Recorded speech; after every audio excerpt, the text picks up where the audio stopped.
माँ तेरे बिन, ओ माँ तुझे ढूंढूं मैं कहाँ। ओ माँ के बिना सुना है जहाँ।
आशा के लिए हाँ कर दी। भैया तस्वीर लाए?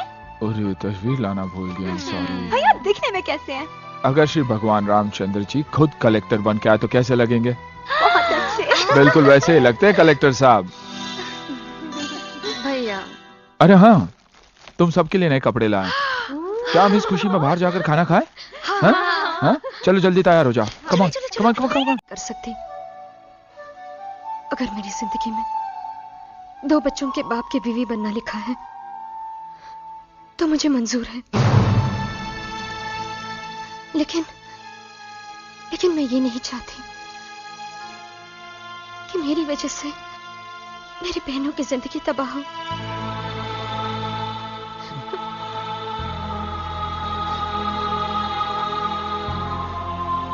आज तक तुझे फख्र था कि मैं तेरा भाई हूं, लेकिन आज मुझे गर्व है कि तू मेरी बहन है। भगवान से यही दुआ करूंगा कि हर जन्म में तुझे मेरी बहन बना के भेजे। कलेक्टर से ना करके 2 बच्चों के बाप से कर रहे।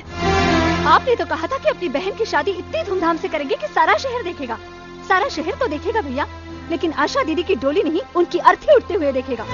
आप दीदी के लिए शादी का जोड़ा नहीं लाए हैं, कफन लाए हैं, कफन। कल जब वो आपके सामने आएगी तो ऐसा लगेगा जैसे एक जिंदा लाश आ रही है। कल और आज के बीच में ऐसा क्या हो गया जो दीदी से सौतेला सलूक करने लगे? दीदी कोई गाय बकरी नहीं जिसे किसी भी खूंटे से बांध दिया जाए। आशा दीदी ने भले ही डरकर आपके सामने सर झुका लिया हो, लेकिन आप ये बात ध्यान से सुन लीजिए, हम ये शादी हरगिज़ नहीं होने देंगे। Shut up! इस घर में फैसला करने का हक सिर्फ मुझे है, या वही होगा जो मैं चाहूंगा। तुम्हारी तुम्हारी तुम्हारी तुम सबकी शादी वही होगी जहां मैं तय करूंगा। आशा की शादी में अगर आना हो तो आ जाना, और अगर नहीं आना हो तो मत आना।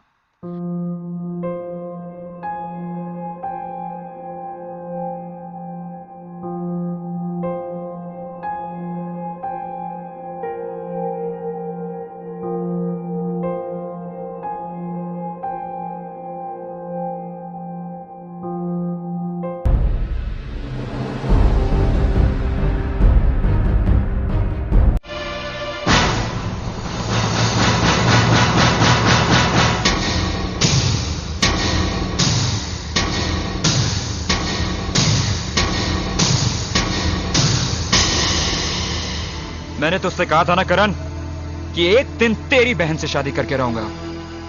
ये देख, तेरी बहन से शादी भी कर ली और कानून ने इस पर अपनी मोहर भी लगा दी। तेरी बहन की मांग में भरा ये सिंदूर और गले में पड़ा ये मंगलसूत्र चीख चीख के कह रहा है कि ये मेरी जीत है और तेरी हार। और हां, आज के बाद अपना सिर उठाकर नहीं झुकाकर बात करना, क्योंकि रिश्ते में मैं तेरा जीजा और तू मेरा साला है। साला।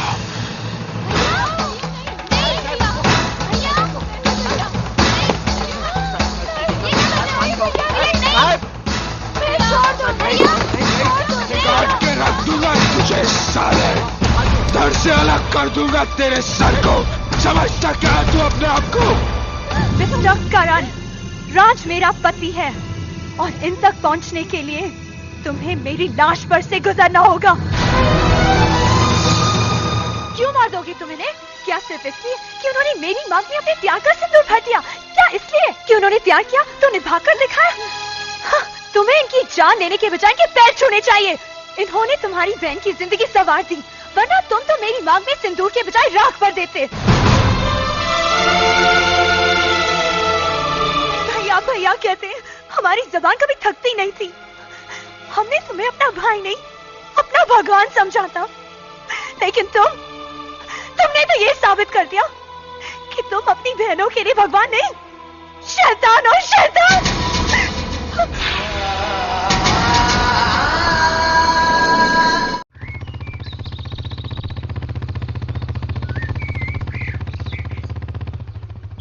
क्या बात है, तुम लोग इतने घबराए हुए क्यों हो?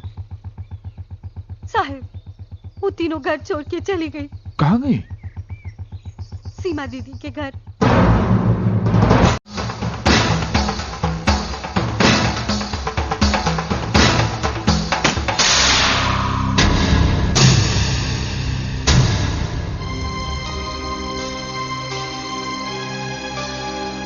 प्रिया, सुमन, अनु,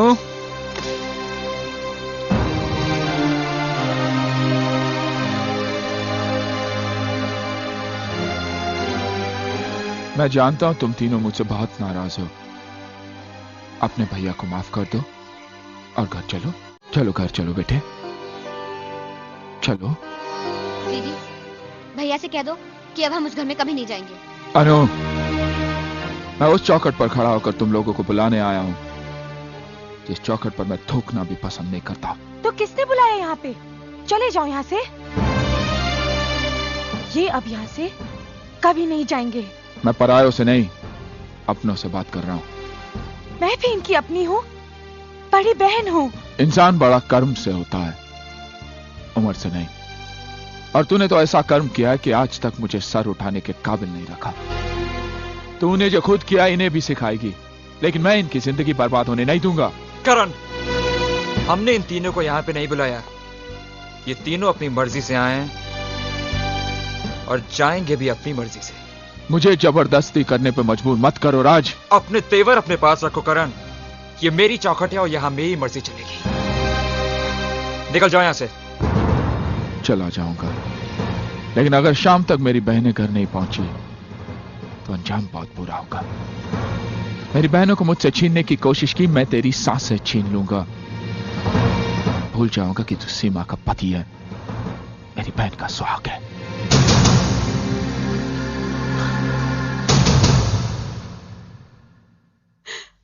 मेरे पति को, मेरे सुहाग को जान से मार देने की धमकी दी। मुजरिम है, बहुत गुनाह किए हैं उसने। उसका पहला गुनाह यह था कि माँ के मर जाने और बाप के जेल जाने के बाद उसने अपनी बहनों की परवरिश का जिम्मा उठाया। उसका दूसरा गुनाह यह था कि दिन रात मजदूरी करके भी वो भूखा रहा, लेकिन कभी अपनी बहनों को भूख का एहसास होने नहीं दिया। उसका तीसरा गुनाह यह था कि अपने हिस्से की चादर भी तुम्हें उड़ाकर। वैसे भी हमसे उसकी नाराजगी अपनी जगह ठीक ही तो है। हमने उसकी मर्जी के खिलाफ शादी करके उसका दिल जो तोड़ा है। मुझे लगता है तुम सबको अभी और इसी वक्त करण के पास लौट जाना चाहिए। उसे इस वक्त तुम्हारी जरूरत है। उसे अपनी बहनों की जरूरत है। लेकिन जीजा जी, हम भैया के पास किस मुंह से जाएंगे? क्या कहेंगे उनको? मैं करण से बात करूंगा, मैं समझाऊंगा उसे। मैं तुम सबको उसके पास लेके चलूंगा। चलो।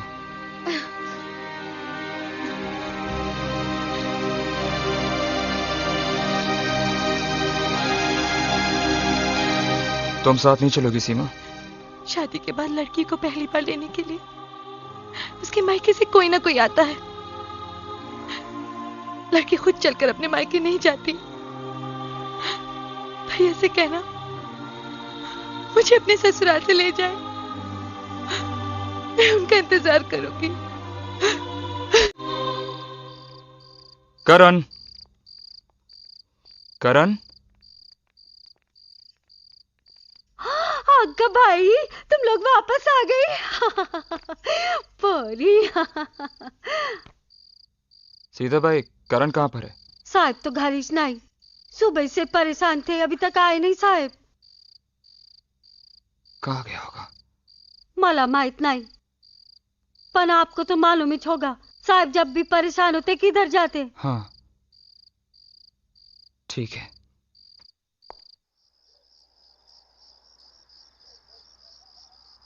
करण, हम सबके बीच जो भी हुआ अच्छा नहीं हुआ।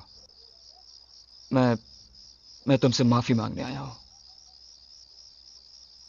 और इतना ही नहीं, प्रिया, सुमन और अनु को भी अपनी गलती का एहसास हो गया है। उन्हें तुम्हारे घर पहुंचा दिया है। मैं तुम्हें लेने आया हूं करण, मेरे साथ चलो।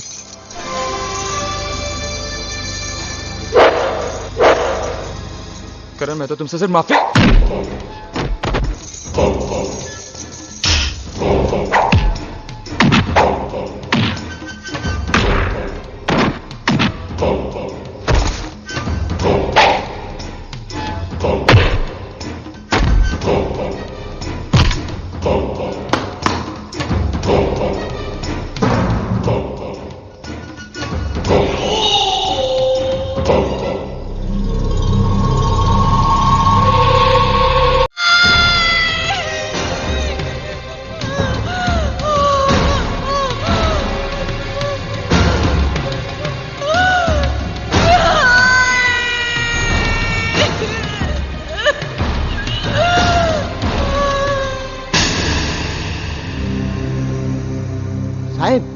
साहब, कोई तो भी उधर राज को मार मार के घायल कर दिया है।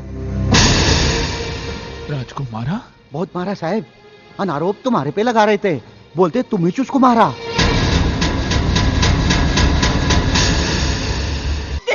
कैसे बेबस मैंने कुछ नहीं किया है। जान से मार डालूंगा, मैं इसे जान से मार डालूंगा। क्यों नहीं? Try to understand.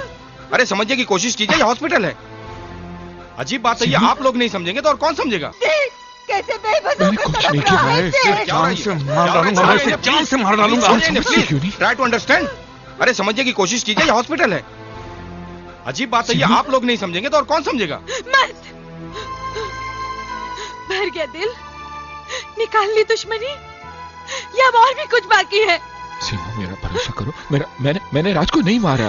पहले आशा दीदी की जिंदगी बर्बाद की और अब मेरी जिंदगी बर्बाद करने चले थे। सीमा, मेरा यकीन करो सीमा, मैंने राज को नहीं मारा। मत बोलो।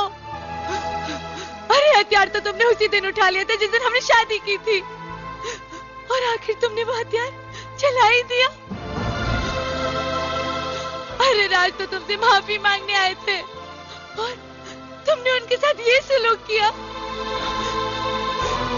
चले जाओ यहाँ से, चले जाओ। पूजा, पूजा, तुम तो मेरा यकीन करो, मैंने तुम्हारे भाई को नहीं मारा। क्या? सुमन, प्रिया, क्या तुम लोग अपने भाई को कसूरवार समझते हो? क्या मैं ऐसे कर सकता हूं? जब बहनें बोझ ही थी तो फिर पाला क्यों था? गला दबाकर मार ही देते बचपन में। अगर तुम्हारी जगह कोई मुंह बोला भाई भी होता ना तो अपनी बहनों के साथ ये सलूक नहीं करता। तुमने तो इतनी गिरी हुई हरकत की है, बहुत दुख हो रहा है।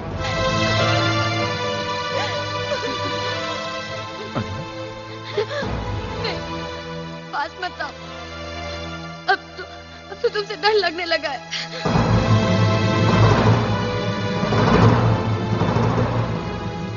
डॉक्टर साहब मैं हाथ जोड़ता हूँ मेरे बेटे। आप लोग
चलिए आपकी जमानत हो गई।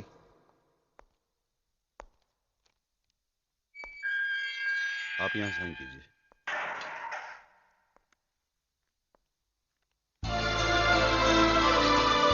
भैया, ये सब क्या हो रहा है भैया?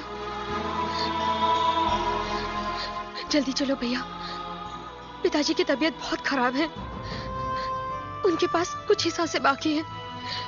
उससे तुमसे मिलना चाहते हैं। करण बेटा। साहब करण साहब आ गए।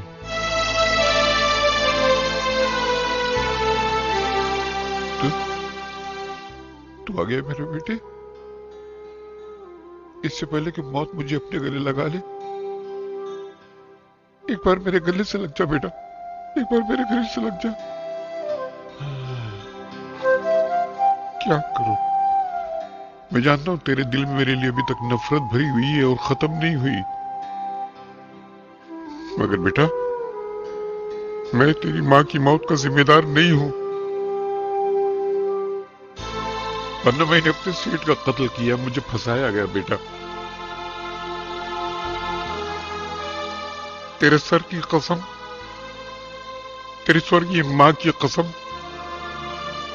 मैं बेगुनाह हूं। तुझे याद होगा जब तेरी मां बहुत बीमार थी,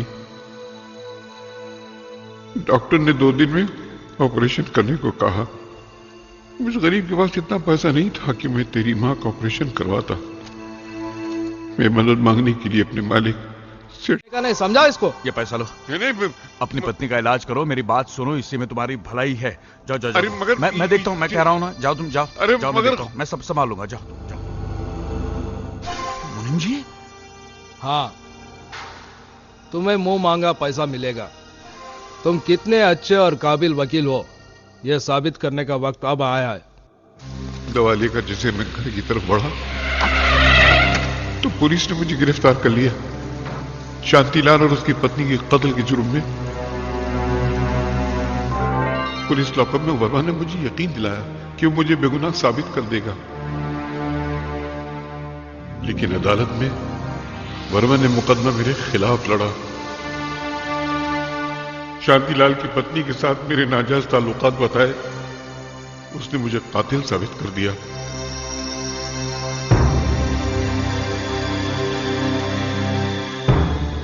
सजा हो गई।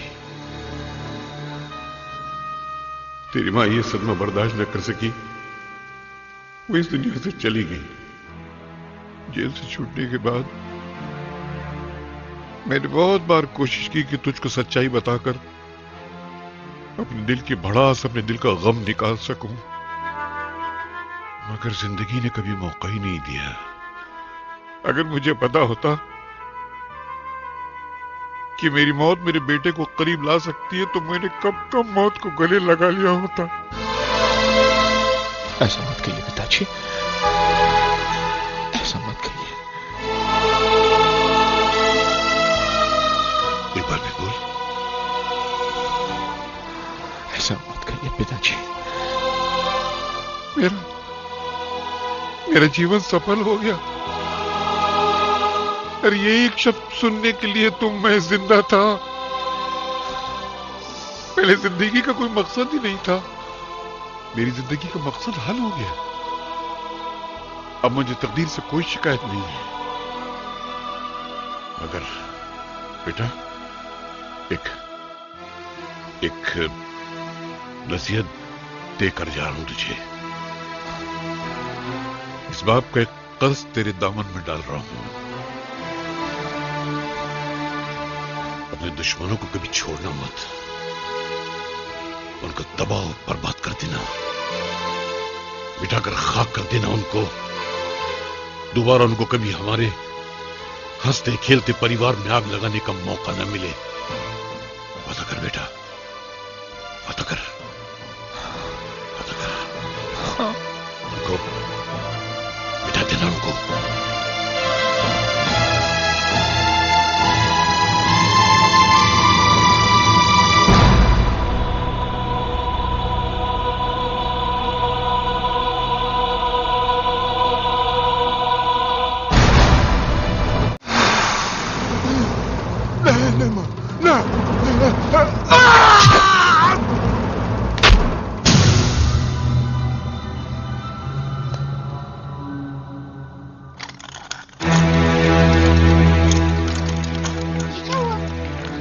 पिताजी, ये क्या हुआ? राज पर हमला मेरे अपने दोस्तों ने किया था और इल्जाम लगा दिया करण पर, ताकि करण को गुनहगार साबित कर सके। लेकिन करण ने कुछ नहीं किया। तुम्हारा भाई निर्दोष है बहू, वो निर्दोष है। भैया,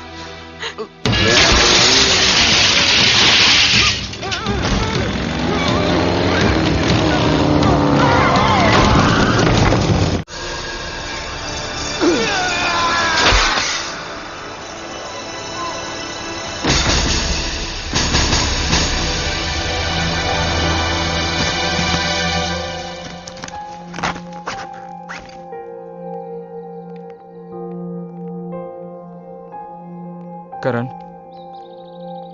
मुझे मालूम है हम सब ने तुम्हें ठेस पहुंचाई है, तुम्हारे साथ बहुत नाइंसाफी की है, मगर इस घर को छोड़कर हमें इतनी बड़ी सजा मत दो करण। तुम्हारे चले जाने के बाद अगर मैंने तुम्हारी बहनों की जिम्मेदारी ले भी ली तब भी मैं करण नहीं बन सकता।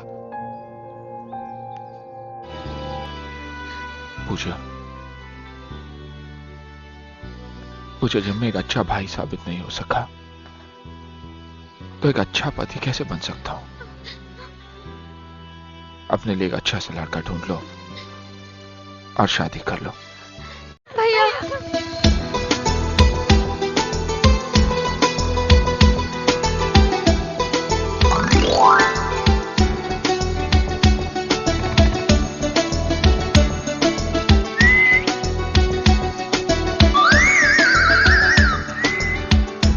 कौन? मैं?